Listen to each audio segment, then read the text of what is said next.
मारा पीटा गया है। उसमें कल मैं जब सुना तो भाग के यहाँ आया 5D कोतवाली में।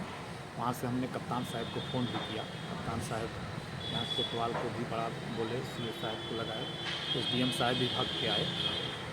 समझ में नहीं आता है कि हम लोगों की सरकार, योगी जी की सरकार हर थाने चौराहों को सीसीटीवी से लैस करती है, लेकिन कुछ इस तरह के अधिकारी या कर्मचारी जो सरकार को पूरी तरह से बदनाम करने के लिए तुले हुए हैं। किसी भी व्यक्ति को थाने में पकड़ के मारना ये बहुत बड़ा अपराध है, वो भी एक जिम्मेदार व्यक्ति जो रंजीत विश्वकर्मा और सिपाही शैलेश वर्मा हैं, और बहुत इनको पीटा गया।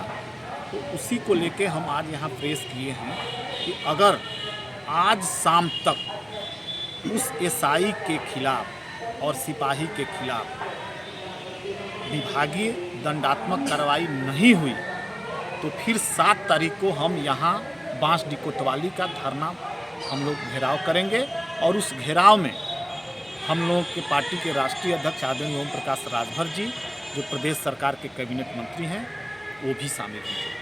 क्यों मारे हैं, क्या रीजन रहा?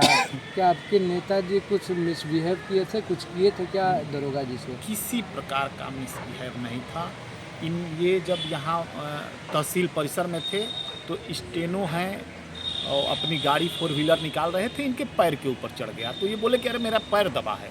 जो मेरा पैर दबा है तो बैक किए, फिर और चोट लगी होगी। उसके बाद ये उससे थोड़ा सा उलझने के बाद मामला, वहाँ वकील साहब जी लोग थे, अपना छोड़ा उड़ा दिए, मामला शांत हो गया।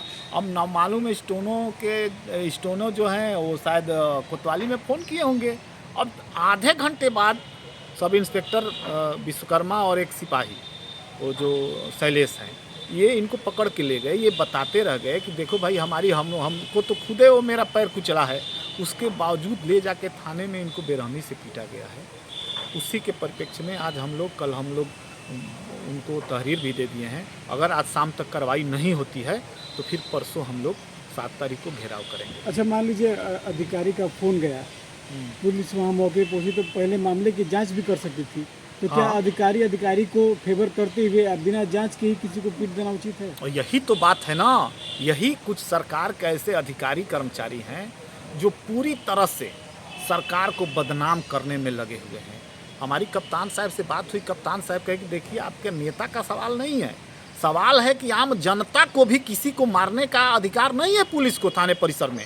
उसके ऊपर जो भी अगर कोई काम ऐसा किया है, झगड़ा किया है, तो उस पर मुकदमा कर दो, जो भी करना है चालान करो, लेकिन मारने का अधिकार तुमको किसने दे दिया? क्या ये पहली घटना है चौकी इंचार्ज की? नहीं, देखिए अभी हमारे बगल में ये चौहान जी हैं, इस कस्बे के ही रहने वाले हैं। क्या नाम है आपका?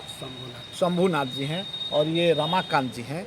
इनकी भी पीड़ा हम ये जब सुने कि यहाँ प्रेस कॉन्फ्रेंस उस दरोगा के खिलाफ हो रहा है, तो ये भगे आए कि भैया मेरे सामने मेरे लड़के को पीटा विश्वकर्मा दरोगा ने, और इनको भी पीटा। अब बताइए, इस तरह की हरकत वो कर रहा है, और यहाँ पे बैठे हुए कोतवाल संजय सिंह, इनको मालूम होना चाहिए कि अगर इस तरह की, तो उनके ऊपर अपने अधिकारियों को बताना चाहिए ना कि ऐसे सीओ साहब हैं, उनको भी बताना चाहिए।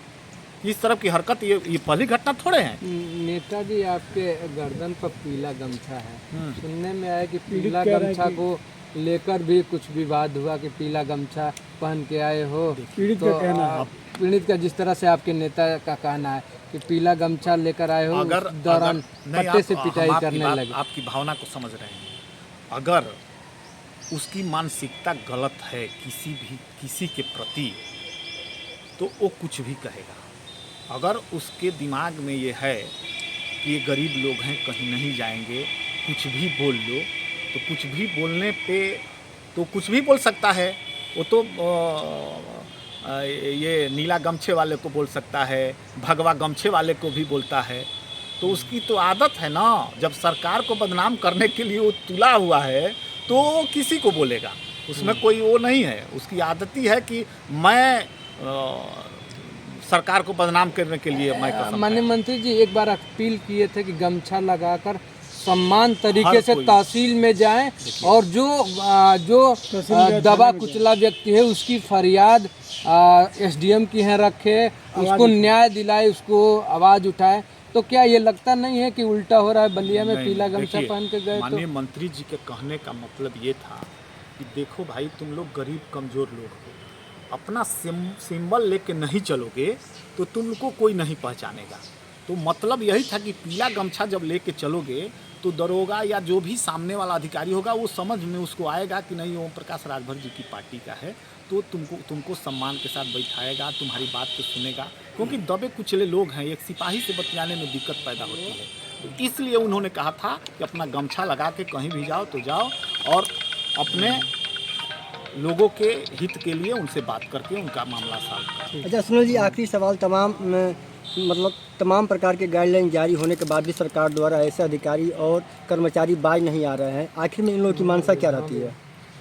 अब मनसा क्या कहा जाए, आप देख ही रहे हैं जोगी जी की सरकार तो भाई बढ़िया काम कर ही रही है। अभी यहाँ आपके यहाँ दरोगा थे, वहाँ मिर्ज़ापुर में पकड़े गए हैं एंटी करप्शन टीम से। तो सरकार तो पूरा चाह रही है, उसकी सोच है कि भाई जो भी पीड़ित जा रहा है उसके साथ न्याय हो, लेकिन इस तरह के भी कुछ गलत मानसिकता के लोग हैं तो उनका भी इलाज हो रहा है और इलाज होगा। मानिए कि आपकी पार्टी बर्दाश्त नहीं करेगी ऐसे? क्यों करेगी, कोई नहीं करेगा। हमारी पार्टी हो चाहे भाजपा हो चाहे कोई हो, इस तरह का बर्ताव क्यों बर्दाश्त किया जाएगा? अगर दरोगा इस तरह की हरकत करता है तो एकदम उसके ऊपर कार्रवाई होनी चाहिए। 24 शाम तक अल्टीमेट। आज शाम तक अगर कार्रवाई नहीं हुई तो 7 तारीख परसों बांसडीह कोतवाली का घेराव होगा और इस घेराव में प्रदेश सरकार के कैबिनेट मंत्री, हम लोगों के नेता सुभाष पा के